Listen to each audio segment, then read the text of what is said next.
How y'all feeling? Welcome to the Vibe with Don Vito show. I'm Don Vito. Thank y'all for tuning in. That storm the other day was crazy. Just want to touch on that real quick. Like 2020 has been like a lot of stuff going on that's crazy. Trees done lifted out the ground and all that. You know, it's like, what else we have to, what else we have in store for this year? It's crazy. I don't even know what to say, but I want to thank y'all for coming to the show. We have another amazing guest coming to the show.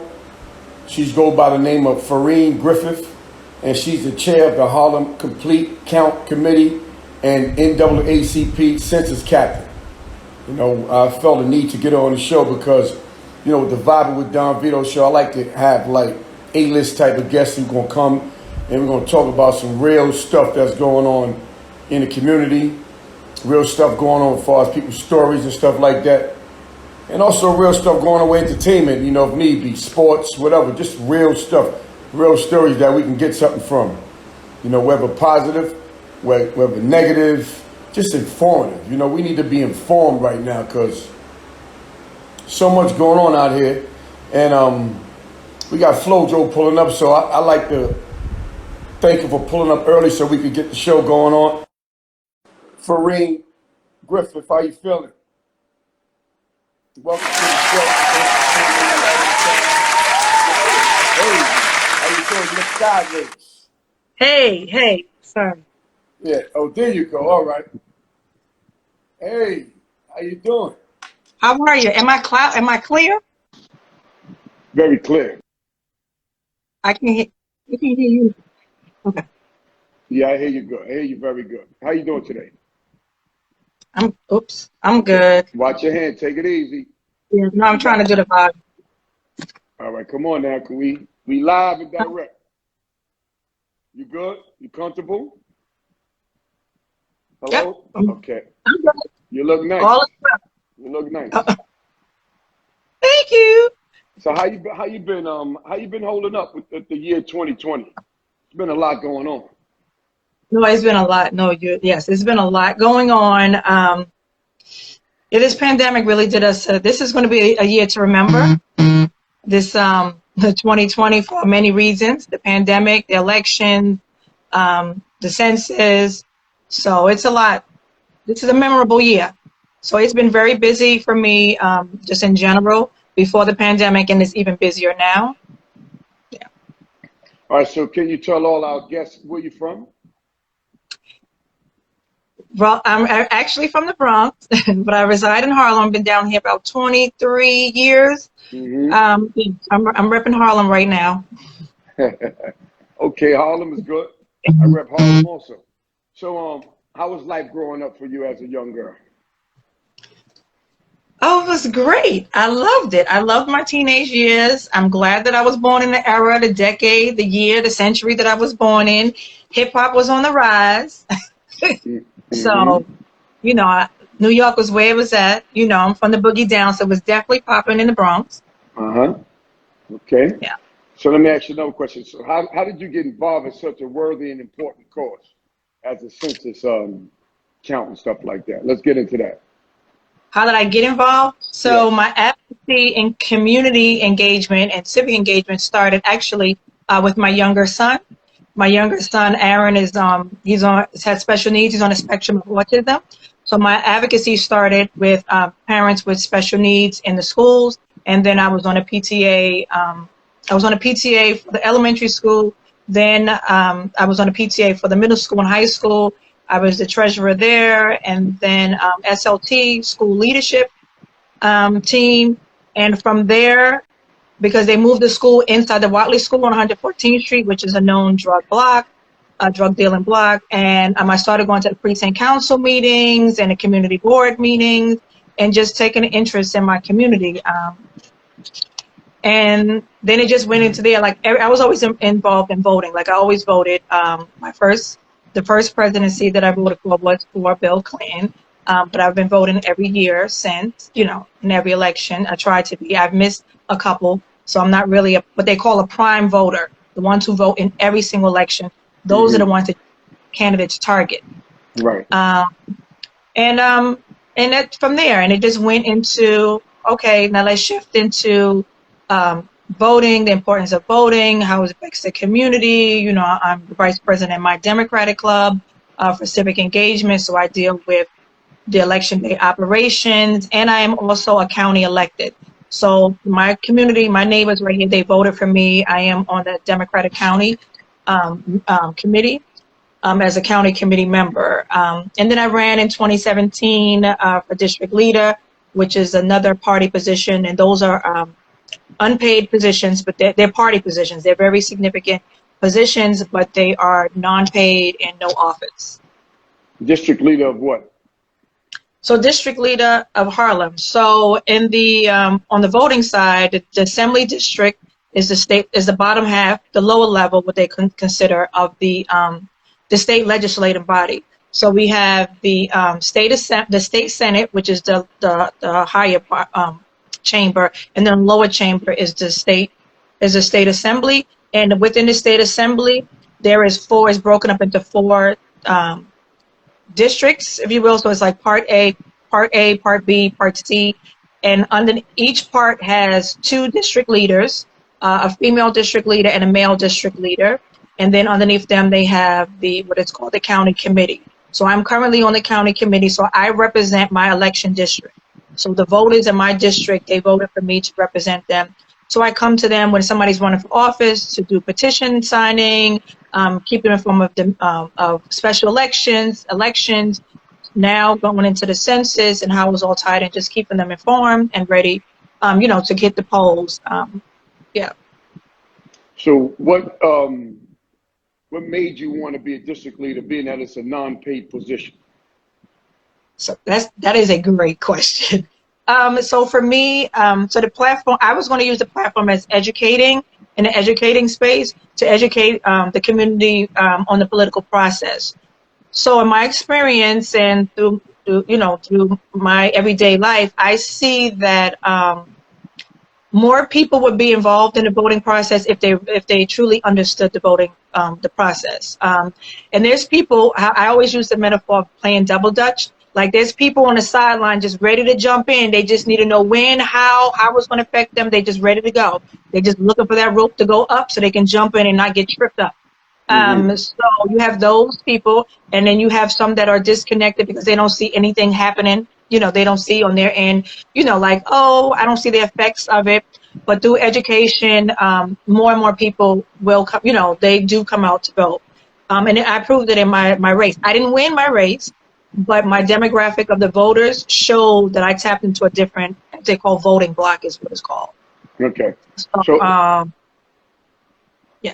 Who is the current district leader of Harlem now?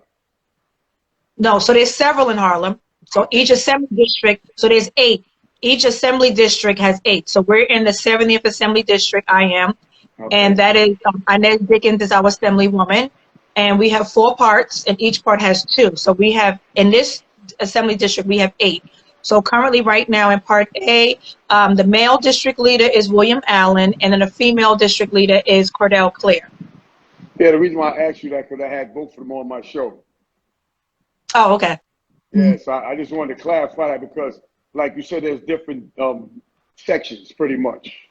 Right. And I wanted to know who was in the section that you were, familiar with and stuff like that. Yeah, I had them both on the show a couple of weeks ago. They're great people, real great people. So, what is the census, and why is it important? So the census is a survey, if you will. So the United States Census Bureau, they conduct a myriad of different surveys. They do one for the businesses, is the economic survey. They're actually doing one right now for COVID-19. They do the American Community Survey. They do, and then in the Constitution, it's stated that the federal government must do a count of its population every 10 years. So the decennial census is what is the one that matters the most, because that census is how we get our representation in Congress and our funding. So back when our founding fathers put it in the Constitution, it was about taxation. It was about representation in Congress and then taxation. So, the years have evolved, the needs of the states, the country have changed, have gotten greater, if you will. So there's more federal programs that are implemented, like such as Section 8. It wasn't Section 8 100 years ago. Different things like that. Breakfast and lunch in a school. That's what the census is a count of the population. So it's any census. You just asked me where was I from, right? So it's Yes. like where you from, what you just surveyed me. You just, even though you asked me a question, you just surveyed me. You asked me where I was from, how was it like growing up, what am I doing, what got me into here. It's just a questions is a different, is multiple questions to find out more about the people that's living in the United States, in District of Columbia, and the 5 U.S. territories. So that's what the census is. And the decennial is in the Constitution and has to take place every 10 years, ending in the year 0. All right. So, how do you reach the people to get the census count? By mail? By what? Email? By how? So from this year, 2020 is the first time that we're able to do it online because technology has evolved, right? So this is the first time that we're able to do it online at my2020census.gov. We can do it on the phone at 844-330-2020 for English. And for Spanish, it's 844-468-2020. And then there is the need, and then there is the traditional way where you mail it in. So some people receive the actual form at the beginning, like right at March 12th when they first did the first mailing. And that was because when they did the American Community Survey, which asked 75 questions, your highest level of education, how many people live in a household, do you own a car, do you ride a bike, they asked a question about broadband access, and it stated those residents, they put that they do not have broadband access. So instead of them having to go online, giving them the invitation to do it online, the United States Census Bureau, they automatically sent them the form from the beginning. For everyone else, they got the invitation in the mail, and it said, gave you a census barcode, an ID number, and you use that. That's a geocode that's associated with your address, and then that's how you went on and completed it. I just want to say you do not need the geocode to complete it online. There is a little tab there that says if you don't have the code, click here. So you can still do it even though you may have thrown the paper away or you don't have the geocode. And then, after that, if the other way is the enumeration, the census takers knocking on the doors. Okay, because I remember that one. People knocking on the doors or sticking stuff under your door, stuff like that. And a lot of people, will be honest with you, such as myself, I'm like, what am I fill this out for? I'm not giving these people my information. But that was a younger version of me. The older version of me is I understand the importance of filling out the census. Can you tell people why? Oh, definitely. So the importance of filling it out means funding in your community. I'll start with the funding aspect. It means funding in your community, funding for parks, funding for hospitals, funding for fire departments, funding for after-school programs, funding for senior services, funding for pantries, funding for transportation, funding for infrastructure. And then some of those programs that get funded, so Pell Grants for the college students, and for my parents who are listening that are, have students in college that applied, that they took out the Pell Grant. That's a federal program. That's education. For my listeners who have children in public school, breakfast and lunch. Now New York State has breakfast and lunch in schools for free. If you're probably about the same age. Remember, we used to have to fill out. We had to bring the form back to our parents. They had to put their income on there, and you had to know you got full fare, half fare. You had to pay for milk. So now that's only been 10 years. Right. This year makes 10 years that breakfast and lunch in public schools in New York City are absolutely free for all. And that's federally funded through the National Breakfast and Lunch Program. After school programs, the Children's Aid Society at Millbank, the YMCA, the PAL, they are getting federal funding it's coming through the federal government through the community development block grants, but it's coming through the state. So it's coming through New York City Department of Youth and Community Development, which is DYCD, which also funds summer youth program. So Medicaid is also a federal program. Section 8 is a federal program. Women, infant, and children, the WIC program, that's a federal program as well. So we want, so these are federal, where people, they don't realize what is the federal, state, and local. Money goes from the top down. It doesn't trickle from the bottom up. Okay. So what's the impact of responding versus not responding? Ooh. That right there is a great question.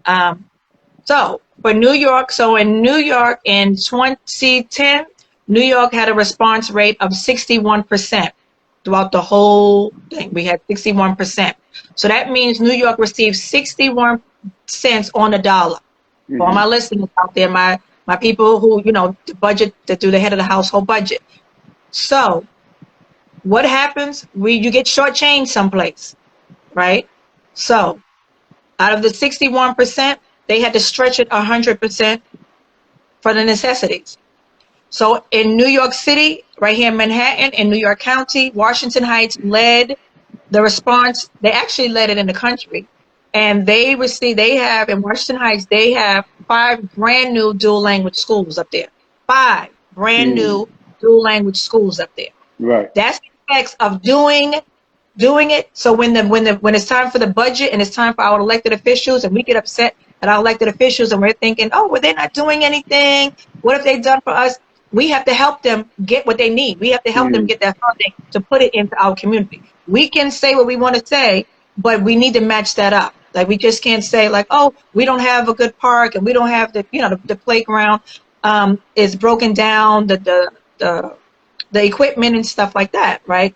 So the effect of not filling it out will be Kings County, Brooklyn. So in 2010, Brooklyn was in the top 10% of not completing the census.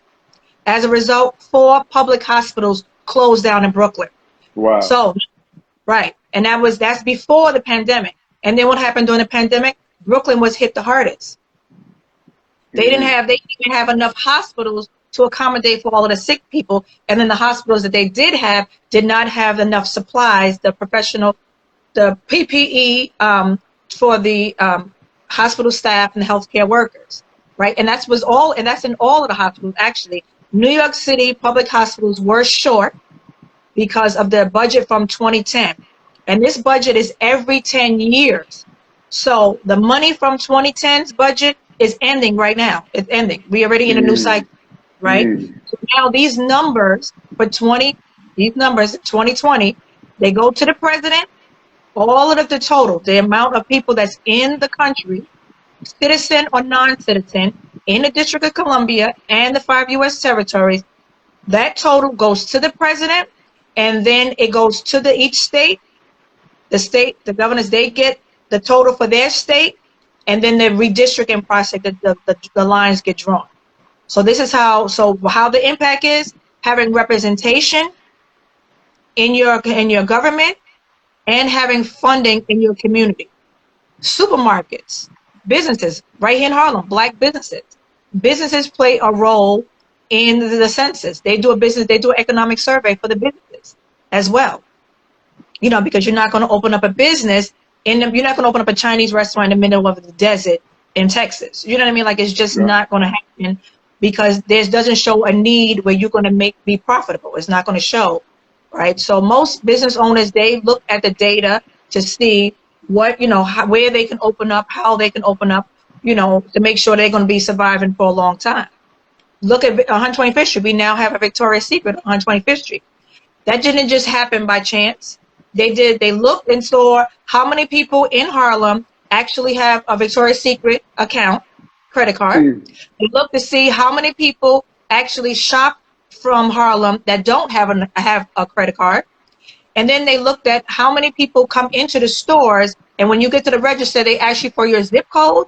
That's why, because that business is trying to find out where they're going to open up their next location, right? So that's why you have a Victoria's Secret on 125th Street. because it already shows the numbers, the data already shows people from Harlem heavily shop at Victoria's Secret, whether in person or online, or having the card. Mm. Let me ask you a question. So, because me growing up as a young man, we had a lot of different after-school programs in the community.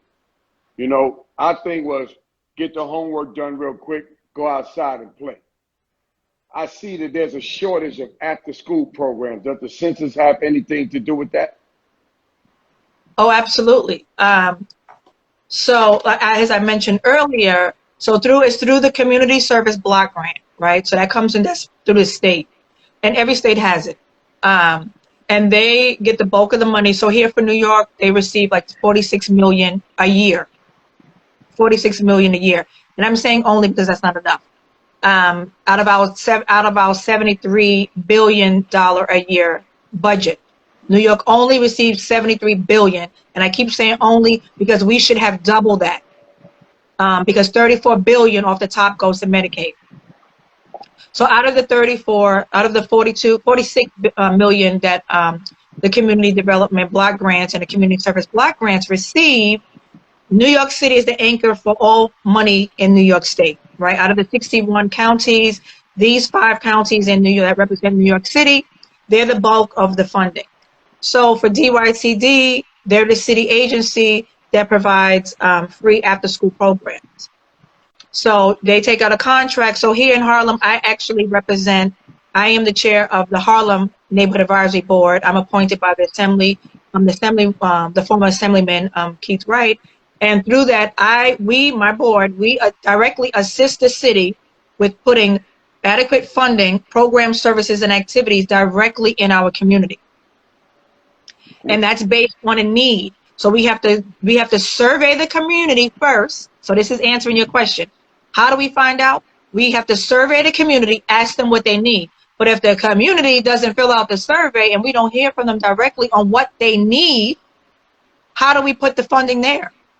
Right. So that's why there's not as many after-school programs as when we were kids, right? So we have here we have PAL, we have 2 PALs. We have the PAL here in Harlem on 119th Street and Manhattan Avenue. We have the one at the Cornerstone and Polo Grounds. We have the YMCA. They get funding for after-school programs. We have the Children's Aid Society, Milbank. They receive funding from. Children's Aid Society actually receives 2 pools of federal funding. They get it directly from DYCD, New York City Department of Youth and Community Development, and then they receive it through the Neighborhood Advisory Board. We give them money as well.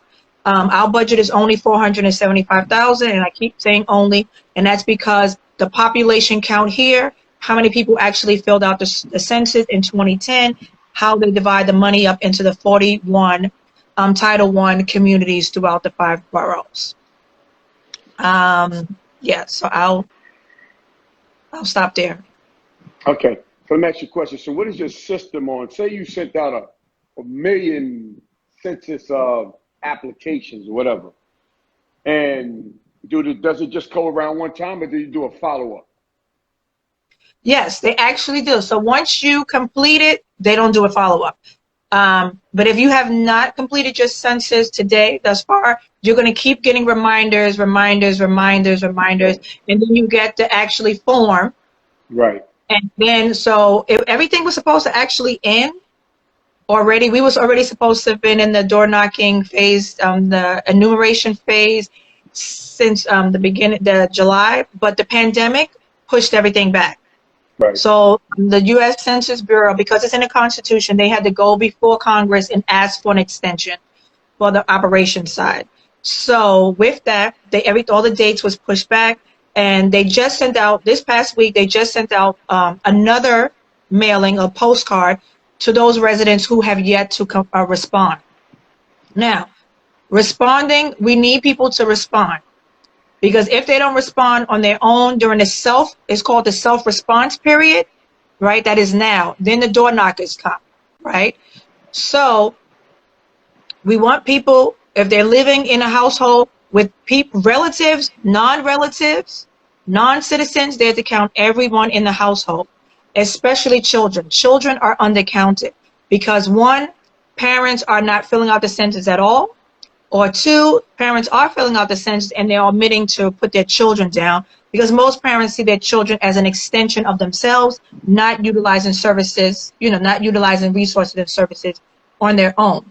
And this is for every 10 years. So a child that is 6 months old today, April 1st, a child that is 6 months old, they're going to need funding. They're going to need first representation in government that's representing infant and children. And they're going to need Head Start. They're going to need children's health insurance. They're going to need after school programs. They're going to need universal pre-K. They're going to need elementary school. In 10 years, that child is going to be 10 in 5th grade, getting ready to go into middle school. So you're going to need a seat in the school. This is how schools get to be overcrowded, because parents don't complete the census, one, or they complete it and do not put their children down. So when the United Federation of Teachers, in the union for the teachers, they had already went and lobbied to the state legislators, talking about how it is hard for a teacher to command attention and thoroughly teach with an overcrowded classroom. So there's a cap in New York City and New York State. There is a cap on how many children are supposed to be in a classroom. So when you live across the street from a classroom, your child wasn't counted in the census, you're not part of that count. So when you go across the street and you're like, I don't understand why my kid can't go to school, I live right across the street, and they send you someplace else, like 3 blocks over, it's because the seats is already filled in there, because they already did the count. They matched it up with children who are counted in the data for education for those slots. So when you rank grade, when you go to the superintendent's office, you go to your elected official, and they end up putting your child in that overcrowded school, in that class, in that school, your child makes the classroom and the school overcrowded. I want just people to really understand that. The classrooms have a cap. So when we're talking about overcrowded, and think about it, when they talk about overcrowding, it's always in the minority community. It's always in the minority communities, because we don't participate fully in the civic engagement political process. We don't, and it's mainly because we don't know. So I don't want to fault them. So for me, so I thank you for this space, because I'm trying to get in all spaces to talk about this, because this is very important. We need people to understand the importance of filling this out and how we get our money. The money comes to the state based on population count. It's this census, the decennial census, no question about it, is a competition between each state to see who's going to get the most representation in Congress, because the House of Representatives only has 435 members in Congress. Where the states come from, it depends on the population count from the census. It's never going to exceed 435 members of Congress. Never.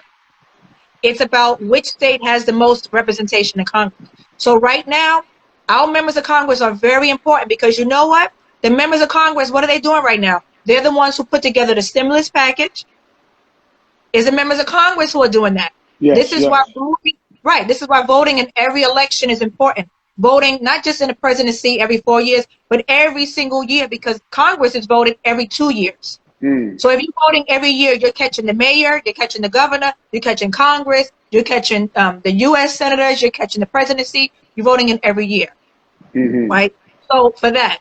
And then as far as the funding for each state, right, we work hard every day. The federal government takes out taxes. They tax us. Boom, they take out the taxes. Every year we get to file taxes. We only get a little portion of what they actually took out. That money goes into a master pool. That money, all of that federal money that they took out of our check every week, bi-weekly or monthly, that goes into a master pool. And the states are competing for that said money. So for all of the people in New York, from 2010 to today, our money has went to Florida, our money has went to Georgia, our money has went to Texas, because they are responding in the census, and we're losing out. So in New York State, every 10 years, less and less households are responding to the census. Less and less households are responding to the census. So we're losing out funding for our communities, and we're losing out on congressional members. So New York State in 1950 had 45 members of Congress.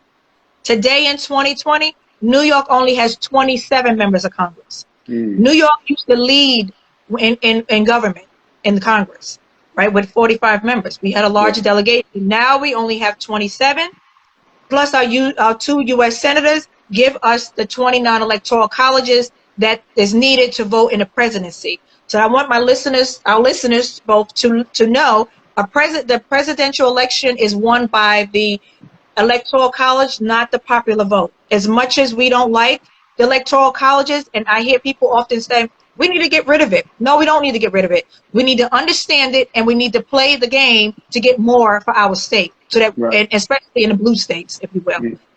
So, you know, because even while New York was a heavily blue Democratic state, our state Senate, the upper house of the state assembly, state legislature, they were Republicans for like 3 decades. We just got a Democratic Senate in November of 2018. So a lot of these bills that are coming out now for prison reform, voting reform, housing reform, they have been sitting on the desk trying to get passed through the state Senate, which was hard because that was controlled by Republicans. But now in New York State, we have a Democratic, all 3 chambers are Democrat. We have a Democratic governor, we have a Democratic state Senate, and we have a Democratic state assembly as well. So this is what this means. So we need people to fully participate so New York can get that money. We driving on the highways. Everybody they driving them expensive vehicles, Maseratis. I'm seeing Range Rovers, and you're complaining about how the Cross Bronx is, and how the Major Deacon is, and how the FDR is. The money to pay for that is through the census data. Wow. That the data, the formula, the money, the resources is based on a population count of how many people actually own cars in New York. On that American Community Survey, which is like the long form, they ask 75 detailed questions. Right now, they're actually doing the Major Deacon and the Cross Bronx right there. They're doing it over. They're expanding it. And look how many decades that took to get that. Right. That's a long time. They're expanding the lanes. And that's because more and more traffic is on there, right? Combined with the population that's growing in the community, right? And then 95 is a thoroughfare, right? It goes from the northeast all the way down to the southeast, right? So people are constantly driving through 95. You know, the trucks are wearing it down, right? So infrastructure.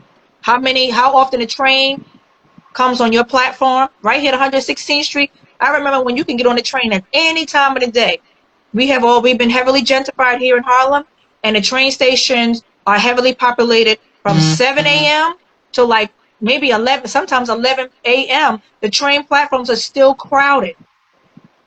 So how are we going to get more trains to frequently run? We have to participate in everything. The M3 bus right here where I live at no longer comes past 125th Street coming southbound after 11 p.m.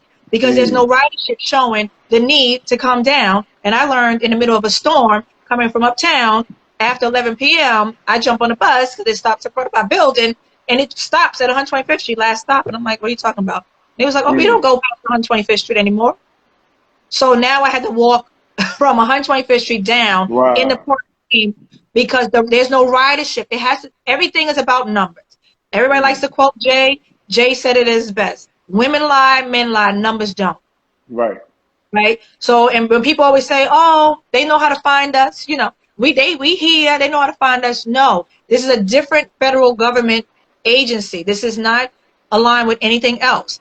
And this particular agency, the United States Census Bureau, under the Title 13 U.S. Code in the Constitution, information cannot be shared. So this is confidential. So it cannot be shared with ICE. It cannot be shared with NYCHA. It cannot be shared with HRA. It cannot be shared with your college. It cannot be shared with your landlord.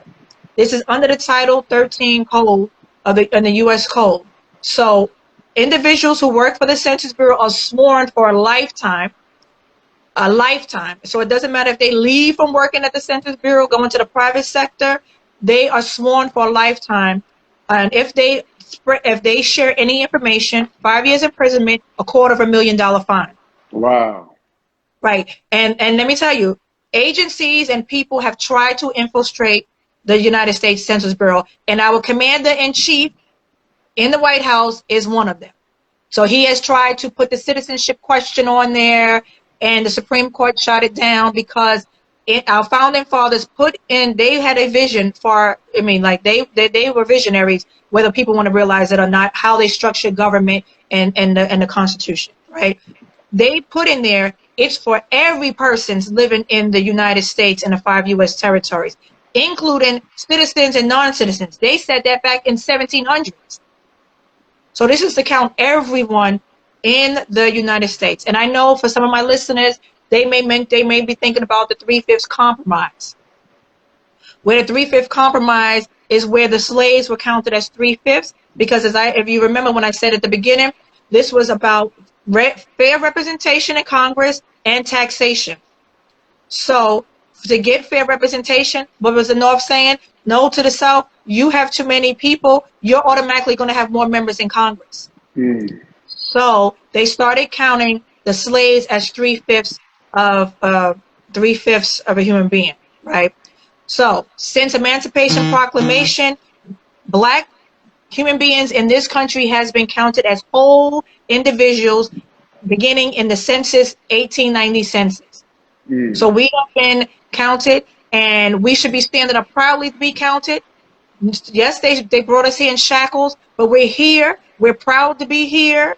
We're taking stake here. Black Lives Matter. Make sure that Black Lives Matter. Make sure Black health matters. Make sure Black children matter. Make sure Black businesses matter. Make sure Black communities matter. Make sure Black elected officials matter.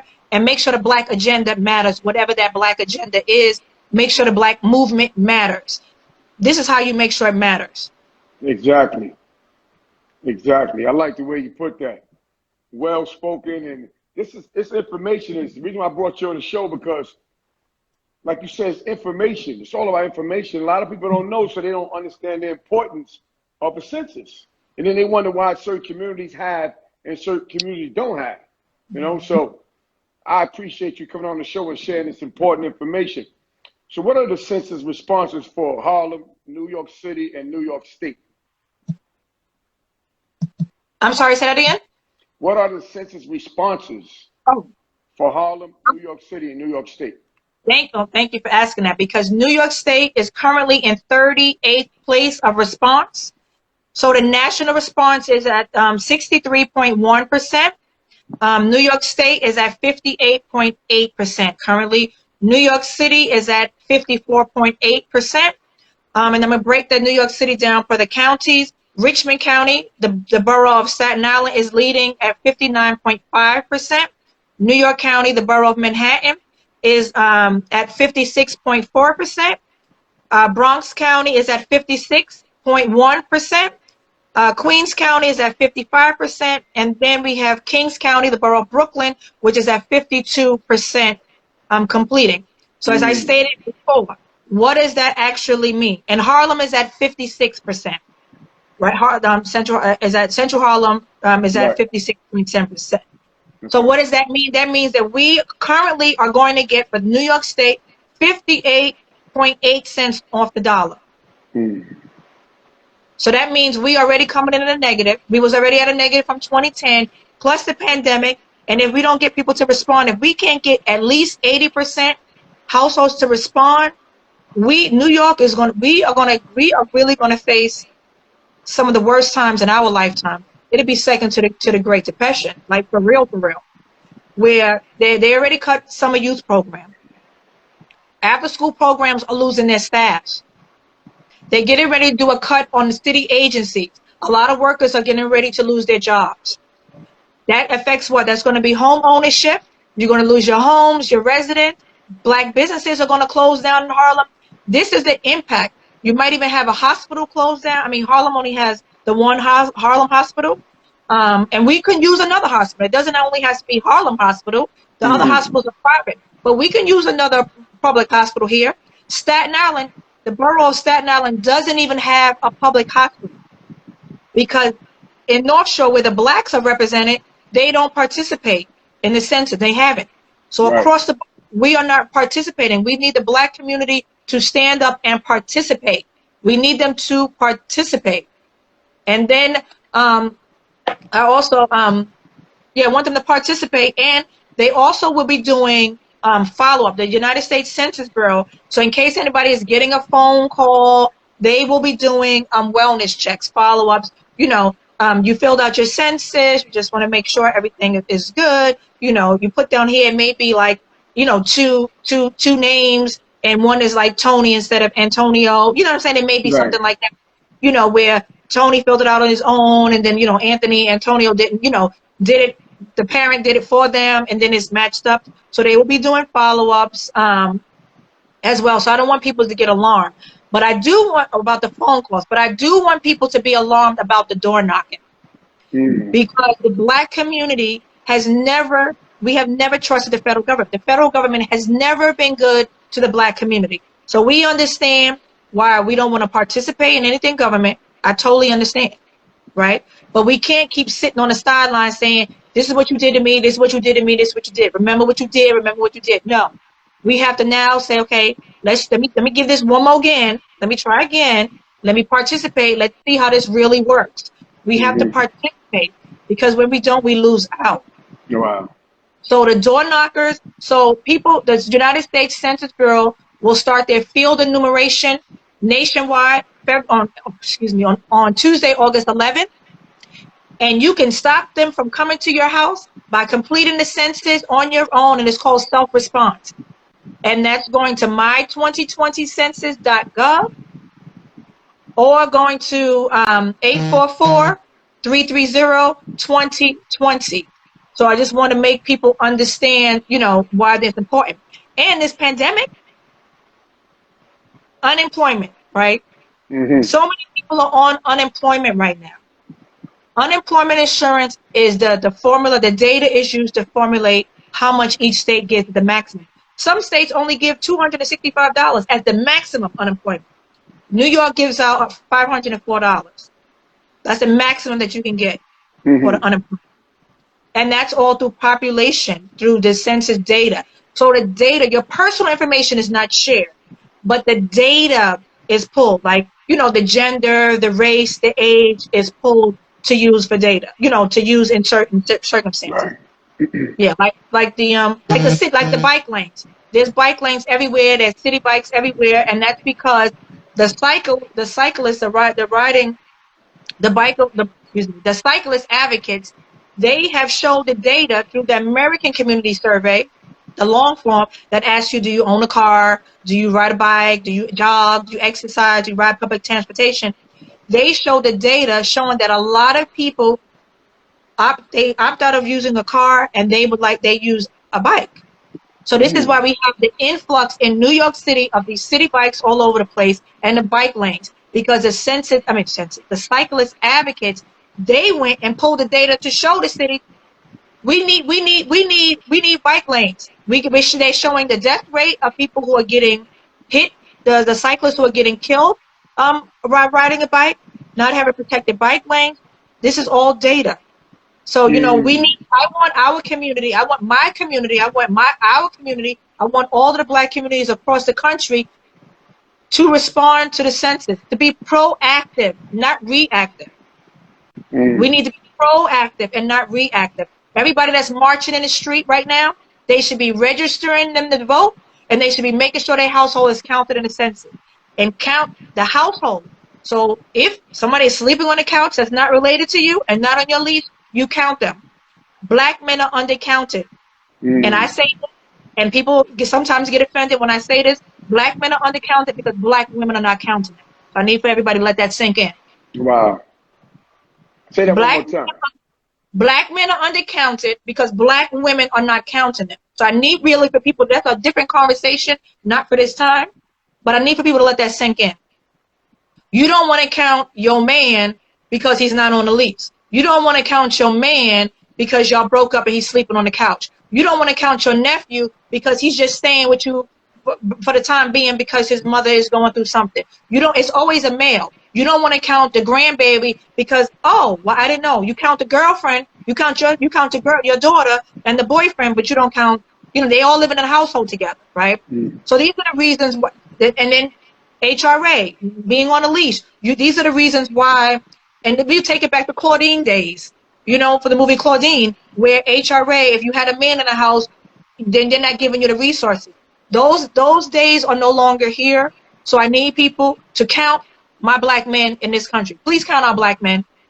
Count them. I don't care if they blind, crippling, crazy. Count them. Right. Count the teenagers. Count the babies. Count them. Black men are severely undercounted, and that's a problem. That's a major problem. Listen, that's giving up some good stuff. A lot of people tune in, and I see that. Can you give me your links one more time, so if they want to contact you? Because I know a lot of people some people just join in. They probably missed some of your conversation where they could probably learn some stuff that you talked about already. Sure. So to complete the census, you can go online, my2020census.gov, G-O-V. 10 questions, very important. 10 questions, 10 minutes. It's going to take you 10 minutes for 10 years of funding for our communities directly, our city, our counties, our state at large, right? You can do it over the phone at 844-330-2020 for English, and for anyone who is have Spanish family members that are listening, 844-468-2020.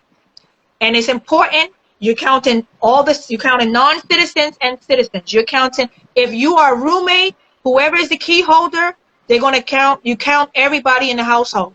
And you only need to know the other people, the other residents in the household's name and date of birth. That's it. That's it. They only asking 10 questions. Your address, your name, your age, your date of birth, your race, your nationality, does anybody live in a household, and who are they to you? And I want to touch on the race, if I will. For the first time in history, we are able to put our race as black. And that's huge. Because we have blacks, we have the Pan-African community. We have blacks that are Pan-African. We have blacks that are Honduran. We have black that are Costa Rican. We have black Jamaicans, black Trinidadians. So for the first time that we have black African Americans, right? So for the first time, you're able to check black as your race and then put Jamaican, Trinidadian, Senegalese, Nigerian, Costa Rican. That was never like that. We never had that on the census. Wow. And why that's important? I'll take the pandemic for an example. The black community was heavily affected by the pandemic. So when they're trying to do testing and put testing sites in the black communities, they have to show a large population of the black community. It can't be other. You can't put I'm other. Because what is other? So now you're otherizing yourself, right? No, you put black. Black is a protected category. Right now, current events, we are protesting in the street because of what they're doing, because of what the social injustices onto who? The black race. Not the white race, not the Asian race, to the black race. So I need for people to really understand that. You checking black is very important. So when we're going to do racial justice litigation, we're litigating on behalf of the black race. Not, I'm going to represent the Trinidadians. I'm going to represent the no, it's the black community, the black race. And what falls in line with that? Puerto Ricans, Costa Ricans, Jamaican, Senegalese, all of them fall underneath the category black. Right. And when they're doing health, when they're trying to do research for sickle cell anemia, that's heavily prevalent in the black community. So what do? They're looking for the data that shows where the black community is, so we can test, so we can survey the black community on how many people actually have sickle cell anemia in the community versus not, and how we can do the research and everything, So again, this is why it is important. It's important to fill it out. 10 questions, everybody. It's going to take 10 minutes for 10 years of funding. 10 years of funding. No citizenship question. No social security number question on there.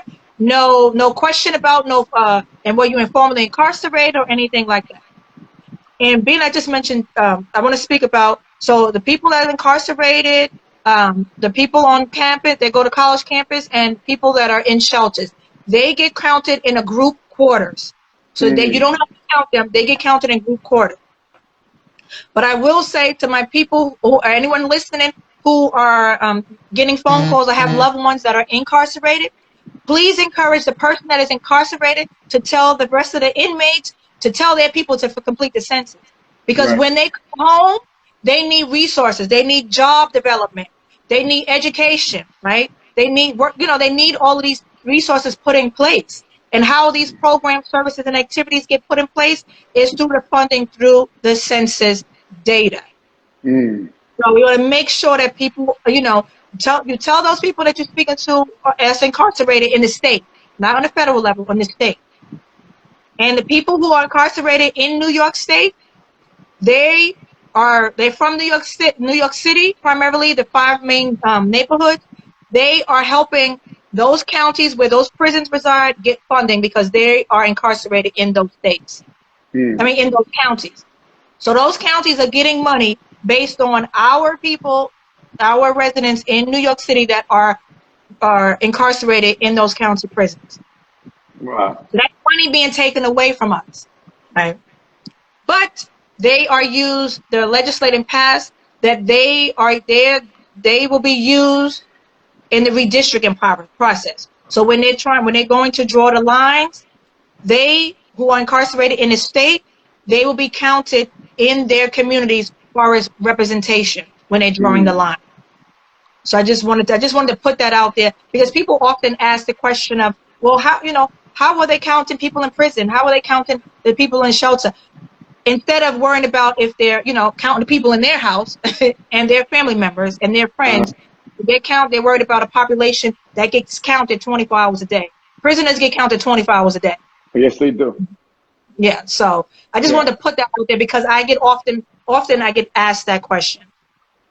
Well, PHAREIN, you know what? You covered everything. Very informative. 10 questions, 10 minutes, everybody. This is very important to fill out the census form and get it back to where it needs to go so we could get funding, we could get programs, we could do all the things that she mentioned so we could better our communities and we can fight for our rights and we got to vote, all this good stuff. Just tell me your links one more time. This is very important. That's why I had you come on the show, because the pandemic already done corrupted a lot of businesses. Like you said, unemployment is at an all-time high. Things are looking shaky and people are a little worried, but this right here might give you some hope. Yeah, so they can go online, my2020census.gov. And even though it asks for the census ID, if you look closely right under the bottom, it says, I don't have my census ID. And they can click there. It's 10 questions. Again, you have to count everyone in the household. You need to know their name, date of birth. That's the main thing that you need to know from the people in the household. Everything else you don't need to know. So I want to make sure that people know if you do not complete it on your own, it's called self-responding. The Census Bureau will be knocking at your door. It is the law. If you look at the envelope that came in the mail, it is the law. Everyone must respond to the census. It is the law. So we want to make sure that's how that people understand that. So let's stop them from coming to our house and let's do it on our own. My2020census.gov, and you can do it either on the phone, 844-330-2020. For my Spanish listeners, people who have Spanish, they may have their parents don't speak English. So 844-468-2020. And let's get Harlem counted. Let's get New York City counted. Let's get New York State counted. We are losing. We are losing out heavily. We are losing out heavily. And I just want, I want people to understand, like we can catch up. This is our time to catch up. Because if we don't now, the pandemic already wiped us out. And right. I want to say to people, my condolences to people who have lost loved ones and friends to the pandemic, right? But they must too be counted. Because if they were alive on April 1st, please count those people who have no longer, who are no longer with us. And why I'm saying that is because the data will show a population lost due to Okay. the pandemic. They have, everything has to be, it can't be anecdotally. It has to be on paper, the data. It has to show this community had 10,000 people. It showed on the census. And then now this community now post pandemic only has 8,000. So we need people, I want people to understand that. That's very important to count everybody. The babies that are born on April 1st, the people who are living, who have passed on since April 1st, they are still counted. Count everybody. Count the people in the attic. Count the people in the basement. If you chopped up your apartment, if you chopped up your house to get, to make money, that's great. You got to count the people in the attic that you're renting to and the people in the basement. And on the form, it asks you, who are these people? How are they related to you? You put their non-relatives. You can put, if somebody asks you if they are a foster child, a stepchild, biological child, non-relative, they ask very specific questions. The partner by marriage, partner by just residence, same-sex, but they ask all of those questions. And I want to make sure that people, that they understand that. And my foster parents, please count those kids. You are getting a foster, the check from the federal government to take care of that foster child. Don't omit it on the census. When you're counting your own, count them too, because you're directly getting a payment based on the federal. That's federal. WIC, SNAP, the food stamps, after school programs, senior services, pantries. All of these things are funded by the census. Pell Grants, unemployment insurance. I just want to keep naming just in case Yes. anybody jumped on the line since then. I just want to make sure people understand.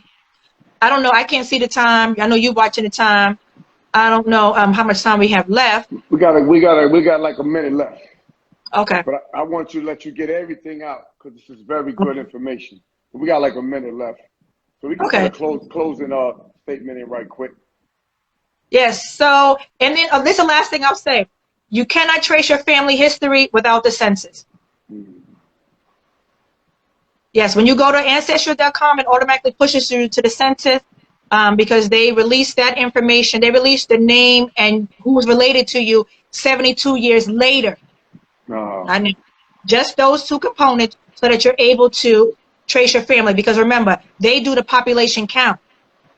They can trace it back all the way to slavery. The Census Bureau is the one who does that. So we don't want to have anybody missing branches on their family tree.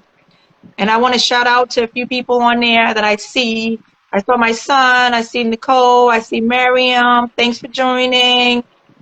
I see Keisha. Thanks for joining. Just wanted to shout out a few people that I see that have joined us. And I see Tiffany. I'm sorry. So I just wanted to shout out a few people. And my son Aaron was on too. Okay. He's the one who got me started and everything. He's the child that has the special needs that I was advocating for. Okay. Well, listen, I want to thank you for coming to the show.